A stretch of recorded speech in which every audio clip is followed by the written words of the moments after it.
Already ನಾವು ಕಾಳನ್ನ clean ಮಾಡಿ ಇಟ್ಕೊಂಡಿದ್ದೀವಲ್ಲ, ಆ ಡಬಲ್ ಬೀನ್ಸ್ ಕಾಳು ಮತ್ತು ತರಕಾರಿನ ಸೇರಿಸ್ಕೊತಾ ಇದ್ದೀನಿ. ತರಕಾರಿ, ಡಬಲ್ ಬೀನ್ಸ್ ಕಾಳು ಎಲ್ಲ ಚೆನ್ನಾಗಿ ಎಣ್ಣೆಲಿ ಫ್ರೈ ಮಾಡಿಕೊಂಡು ಆಯಿಲಲ್ಲಿ ನೀಟಾಗಿ ಫ್ರೈ ಮಾಡ್ಕೋಬೇಕು. ಒಂದು ಸ್ವಲ್ಪ ಹಸಿ ವಾಸನೆ ಹೋಗೋವರೆಗೂ ಚೆನ್ನಾಗಿ ಅದನ್ನ ನೀಟಾಗಿ ಫ್ರೈ ಆದಮೇಲೆ ಆಲ್ರೆಡಿ ರುಬ್ಬಿಟ್ಕೊಂಡಿರೋಂಥ ಮಸಾಲೆನ ಇದಕ್ಕೆ ಸೇರಿಸಿ ಸ್ವಲ್ಪ ಬಿಸಿನೀರು ಹಾಕಿ, ಬಿಸಿನೀರು ತಣ್ಣೀರು ಯಾವ್ದು ಬೇಕಾದರೂ ಹಾಕೊಬೋದು. ರುಚಿಗೆ ತಕ್ಕಷ್ಟು ಉಪ್ಪನ್ನ ಹಾಕ್ಕೊಂಡು 1-2 ನಿಮಿಷ ಎಣ್ಣೆಲಿ ತರಕಾರಿ ಅದನ್ನೆಲ್ಲ ಬಾಡಿಸ್ಕೊಂಡು ಸ್ವಲ್ಪ ಅರಿಶಿನ ಹಾಕಿ ಮಸಾಲೆ ರುಬ್ಬಿಟ್ಕೊಂಡಿರೋಂಥದ್ದನ್ನ ಸೇರಿಸಿ 2-3 ವಿಸಿಲ್, ಕಾಳು ಸ್ವಲ್ಪ ಬೇಯಬೇಕಲ್ವ, ಅದರಿಂದ 2-3 ವಿಸಿಲ್ ಬರ್ಸಿದ್ರೆ ಸಾಕು.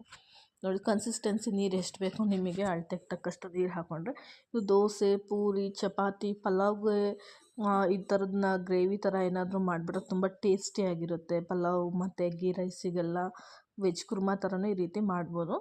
ಒಂದ್ಸಲ ಟ್ರೈ ಮಾಡಿ, ತುಂಬ ಟೇಸ್ಟಿಯಾಗಿರುತ್ತೆ. ನೋಡಿ ಇಲ್ಲಿ ಆಗಿದೆ, ಒಂದು 3 ವಿಸಿಲ್ ಬರ್ಸಿದ್ರೆ ಸಾಂಬಾರು ಡಬಲ್ ಬೀನ್ಸ್ ಸಾಂಬಾರು ರೆಡಿ ಆಗುತ್ತೆ. ನಾನಿಲ್ಲಿ ಚಪಾತಿ ಜೊತೆ ಸರ್ವ್ ಮಾಡಿದ್ದೀನಿ. ನೀವು ಯಾವುದಕ್ಕೆ ಬೇಕಾದರೂ, ದೋಸೆಗೆ ಬೇಕಾದ್ರೂ ತಿನ್ಬೋದು. ಒಂದ್ಸಲ ಟ್ರೈ ಮಾಡಿ. Thank you.